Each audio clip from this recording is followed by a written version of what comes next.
रामचरितमानस में एक आदर्श राज्य का दिग्दर्शन होता है। रामराज्य एक आदर्शवादी प्रजातंत्रात्मक व्यवस्था है जिसमें किसी भी प्रकार का शोषण और अत्याचार नहीं है। सभी लोग एक दूसरे से स्नेह रखते हैं। राम राज्य में किसी का शत्रु नहीं है। रामराज बैठे त्रैलोका, हर्षित भये गए सब शोका। बायरु न कर काहू सन कोई, राम प्रताप विषमता खोई। श्री रामचंद्र जी निष्काम और अनासक्त भाव से राज्य करते थे। वे कर्तव्य परायणता थे और वे अनुशासनहीन आचरण करते थे। जहाँ स्वयं रामचंद्र जी ने शासन किया था, उस नगर के वैभव का वर्णन नहीं किया जा सकता। रामनाथ जह राजा सोपुर बरनी की जय, अनिमादिक सुख संपदा अवध सब छाए। अयोध्या में सर्वत्र प्रशंसा थी। वहाँ दुख और दरिद्रता का कोई नाम तक नहीं था। किसी की अकाल मृत्यु नहीं हुई थी और न ही किसी को कोई पीड़ा हुई थी, क्योंकि सभी लोग अपने वर्ण और आश्रम के संप्रदाय धर्म में तत्पर होकर वेद मार्ग पर थे और आनंद प्राप्त कर रहे थे।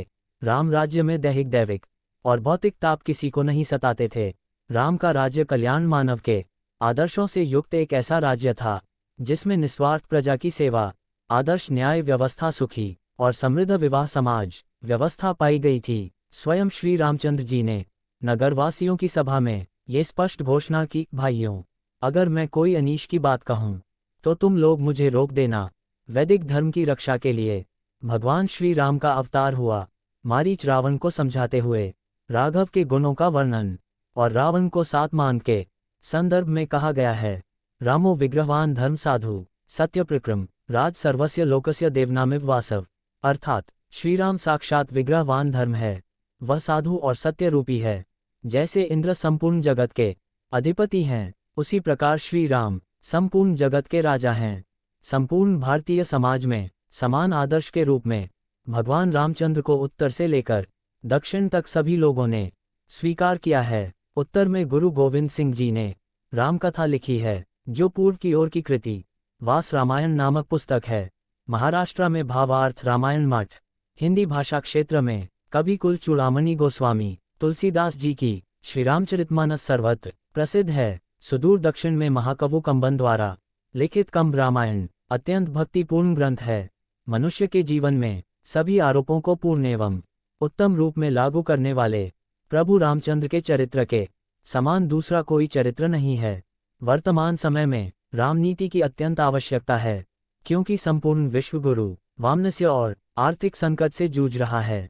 राजा की असली कैसी होनी चाहिए, या वर्तमान समय में जो पूरे विश्व में जिस प्रकार से शासन प्रणाली है जिसमें मूल परिवर्तन की आवश्यकता है, वह अमेरिका हो या चीन या ग्रेट ब्रिटेन ही क्यों ना हो, क्योंकि मित्र देशों का लगभग सभी देशों में संबंध है।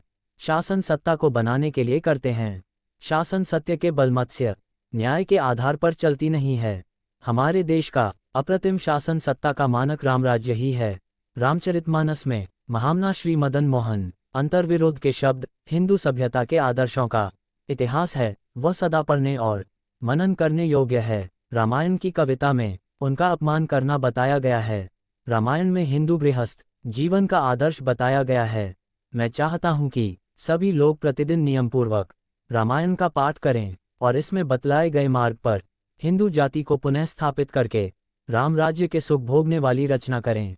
गोस्वामी तुलसीदास जी की प्रधानता एवं रामचरितमानस के महत्व एवं उनके शाश्वत प्रभाव को देखने के लिए विदेशी विद्वान भी तुलसी की ओर आकर्षित हुए। रामकथा का प्रभाव सोवियत संघ पर भी पड़ा न रह सका। रूस के सुदूर उत्तर के भूभाग साइबेरिया तक रामकथा का विस्तार हुआ। तिब्बती और खोतानी भाषा में लिखित रामकथा रूस में प्रसारित हुई, जिसका वर्णन 3वीं शताब्दी से लेकर अब तक किया गया है। सुप्रसिद्ध सोवियत भारत विद्या के विद्वान अल्सेई ब्रानिकोव 1890 से 1952 10 वर्ष से अधिक परिश्रम के बाद तुलसीकृत रामचरितमानस का रूसी भाषा में व्याख्यान दिया, जिसे सोवियत संघ की विज्ञान अकादमी ने 1948 में प्रकाशित किया था। लेकिन हाय वर्तमान रूस, जिसने अपने प्रिय की इस अद्भुत कृति का अनुकरण किया है, ना कर राक्षसी प्रवृत्ति का अनुकरण किया है, जिसका परिणाम जापान ही नहीं बल्कि पूरी तरह से मानव जाति बनी हुई है। यदि वर्तमान रूस के राष्ट्रपति जी ने तुलसीकृत रामचरितमानस का थोड़ा सा अध्ययन किया था, तो भगवान राम की जो शत्रु के प्रति थी नीति, जिसे श्री हनुमान जी महाराज जी ने और उनके बाद अंगद जी ने क्रियान्वित किया था, ताकि भीषण युद्ध को पुनर्जीवित किया जा सके। लेकिन केवल कथित विकास के कारण सारा विश्व संकट में है।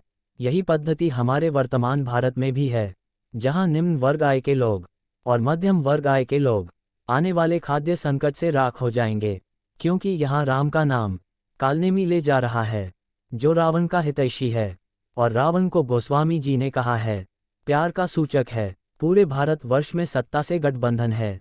रावण की नीति ही ना कि राम की नीति है। इसका उपाय क्या है? इस घोर संकट के समय सभी धर्मावलंबी जन यही प्रार्थना कर रहे हैं कि कुछ समय के लिए राम नीति की अवधारणा को जोड़ा जाए ताकि संपूर्ण विश्व में शांति, समृद्धि और एकता स्थापित हो।